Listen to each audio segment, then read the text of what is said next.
Most of us have a general understanding as to why gold is so valuable, but we are going to take it a step or a few steps further in this video as we explore the unexpected truths in this complete and ultimate guide to gold's value. Let's explore!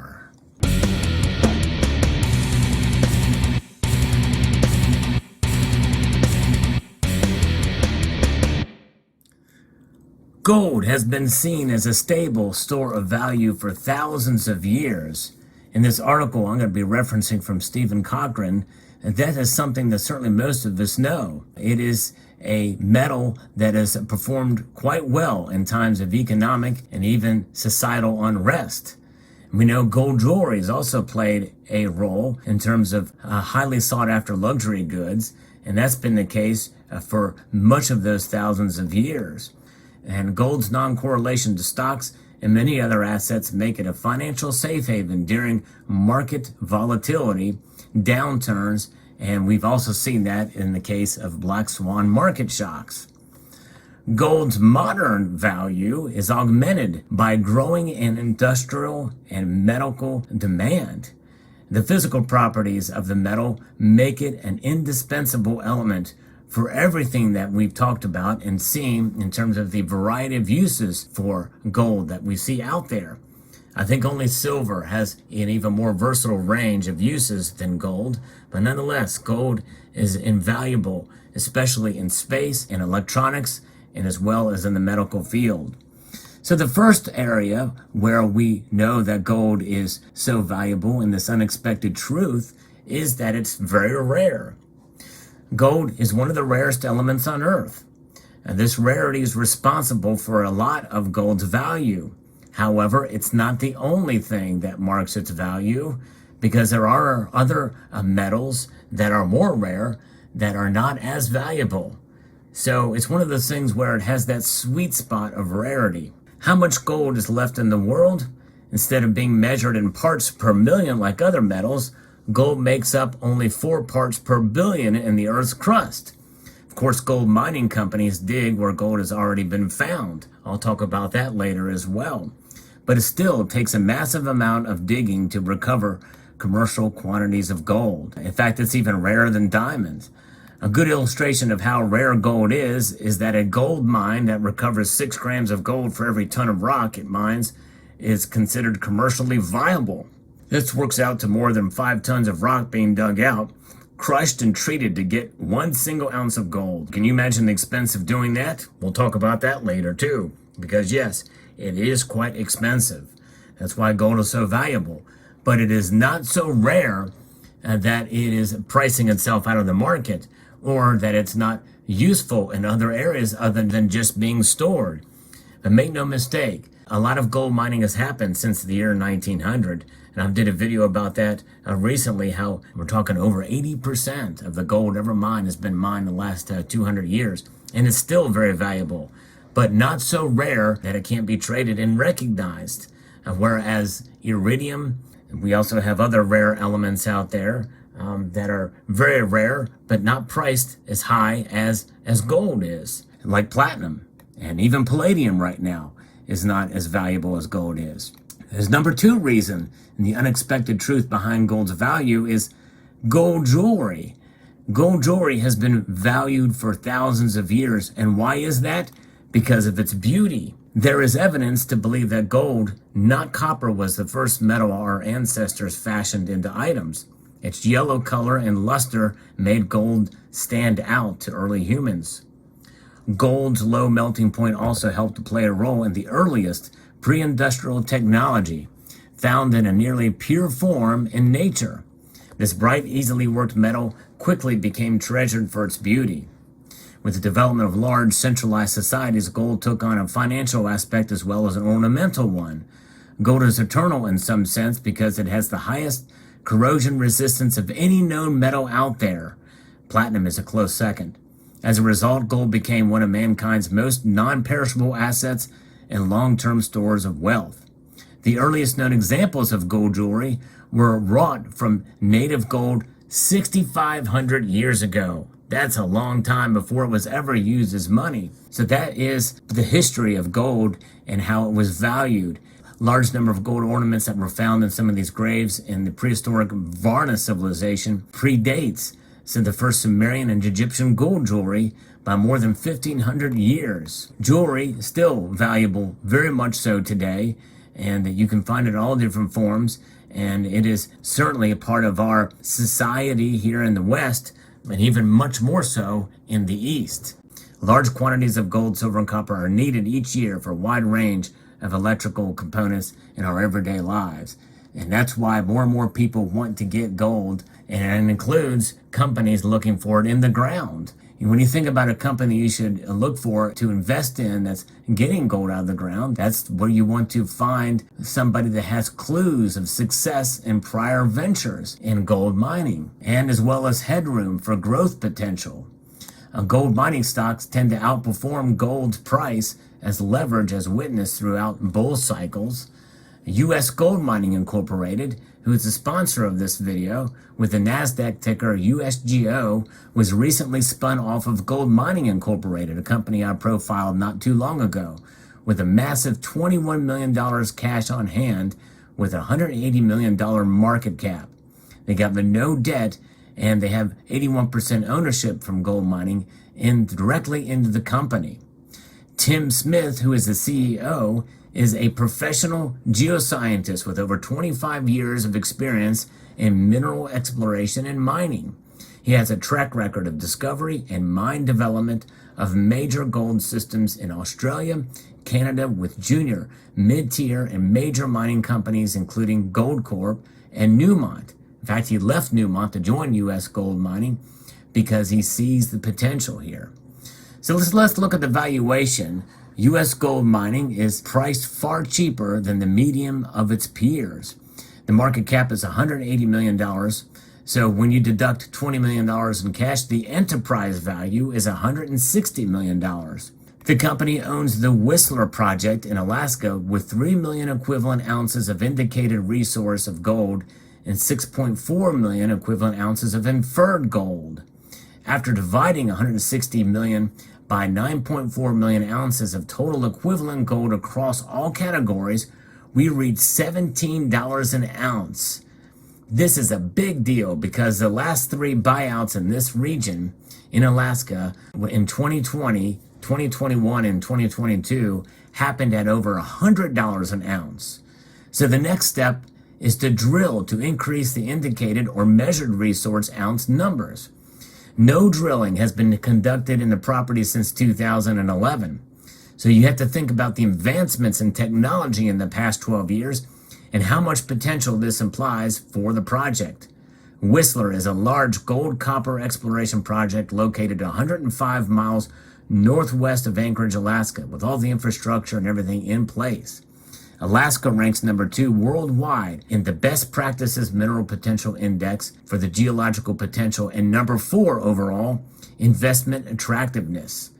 There is a state-led initiative to build the future, including an investment of $8.5 million so far there. So infrastructure is going to increase.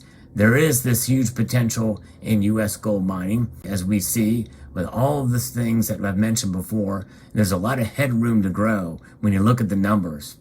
But as is the case with any kind of project like this and company, I encourage you to do your own due diligence and research. And I'm going to post a link in the description or below to their website where you can take a look at their presentation. In fact, in their presentation, they have some really cool interactive maps that you can take a look at to see the resources. So I encourage you to check all of that out. And feel free to contact them at their website with any questions you have. Let's move ahead a couple thousand years to gold coins were the first sound money. That's right. We've heard that talk about it before as well, too, that gold is sound money. And that is the next step in gold's evolution as a store of wealth. Gold's combination of high value and small size made it an excellent choice as a means of exchange in early history, especially in long-distance trade. Despite that, gold was treated as any other barter item. Each bar or nugget had its own weight and purity, which had to be determined each time it was traded. Gold jewelry had similar problems. The famous king Croesus of Lydia minted the first gold pure coins in approximately 550 BC. Before that, dating back to 700 BC, they were mainly made of electrum, which was a combination of gold and silver, which is how they were found naturally. This is before they were able to refine the gold in such a way to mint them in these coins. For the first time, the world had pieces of gold of uniform weight and purity made by a trusted authority. This idea quickly spread. It expanded trade between cities and kingdoms, making Lydia the first mercantile empire. Throughout history and even to this very day, such as you see in this display here with modern coins and bars. We got to the next stage. Well, gold is valued, and so what happens? Well, governments like to store it, even when they seize it for themselves, such as we saw in the 1930s. As the global Great Depression hit, people of all nations flocked to the banks to exchange their paper notes for legal tender gold coins. This hoarding of the gold coins pulled tens of millions of dollars out of circulation, and it shrank the money supply and caused deflation. The result made the Great Depression worse. Governments couldn't just print more paper money to replace the millions of missing gold coins. Nations around the world were forced to take the remaining gold coins out of circulation to prevent them from disappearing into people's safes and cellars. And hence, in 1933, the United States government not only removed U.S. gold coins from circulation, it confiscated privately owned gold. Since then, the U.S. dollar has depreciated approximately 95%. Since the Federal Reserve Act of 1913 has depreciated 98%. And of course, we know that gold's value is seen as this hedge against economic uncertainty. One significant endorsement of gold's value is the fact that the world's central banks continue to buy and hold gold as part of their official reserves. This is accelerated as more central banks prepare for another economic crisis. These central banks know that it is a highly liquid asset, and we know that it's a safe haven. We talked about that. It is financial insurance. That's a very important factor to understand in terms of gold's value, is that it is insurance. It's a diversifier in investor portfolios. We've seen that time and time again, providing an efficient portfolio hedge thanks to its negative correlation to most assets. In good times, stock prices and the value of the dollar rises. Gold prices also can rise in good times, just not as much as stocks. This increased gold demand during economic expansion is fueled by increased demand for jewelry and electronics, and also inflation plays a role because it costs more to take it out of the ground as inflation rises. Make no mistake, folks, inflation happens even in times of economic prosperity, such as we see a targeted 2% by the Federal Reserve each year. Folks, that's still inflation. In the good times and bad times, gold can rise in price, therefore maintaining its value. The volatility of the emerging market currencies that we're seeing nowadays, especially with de-dollarization and the threat of it, makes gold all the more valuable during this time. The gold's special properties have many industrial applications. This is a kind of an unexpected truth for many of you out there. The periodic table of elements gold is known as the symbol Au, which is reference to the Latin word aurum. Its atomic number is 79, grouping it with noble metals. Its chemical properties distinguish gold from alkaline metals such as lithium. Science has shown that gold is commonly found in industrial settings. It's extremely useful in materials beyond its applications in jewelry, finance, and art. Non-investment uses for gold were discovered early in history. Gilt domes on buildings in the ancient world protected the underlying roof from the elements. Meanwhile, ceilings adorned with gold leaf were protected from the soot of fireplaces. Gold also has a long partnership with glass, believe it or not. In Roman times, gold salts were used to produce a distinctive red shade of glass known as ruby glass. Yes, ancient glass tinting. Incredibly thin layers of gold, less than a micron thick, are used in modern windows to block heat from the sun. In energy production, gold nanoparticles have greatly increased the efficiency of photovoltaic cells using solar panels. That's an unexpected use of gold, an unexpected truth to its value, as well as improve the efficiency of hydrogen fuel cells. This has enormous potential for supplying clean energy that is not dependent on the sun and wind. Also improves power generation for manned spaceflight. We know about that. Gold plating of moving parts in corrosive environments, such as inside jet engines, allows them to last longer and perform better. In all the above examples, gold either enhances an industrial process or protects the important components thereof. And that leads us to its increase in technology, how it's vital. This is especially so since the birth of the integrated circuit and the information age. While copper and silver are both more efficient electrical conductors than gold, that efficiency degrades as the connectors tarnish and corrode.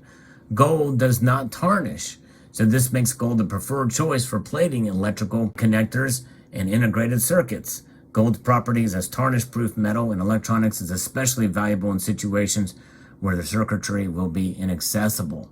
So now as we cap up here, gold's value is something that transcends time and history. In fact, we see how it is used so much in technology these days, and the advancements in the medical field is another area that I've touched on earlier.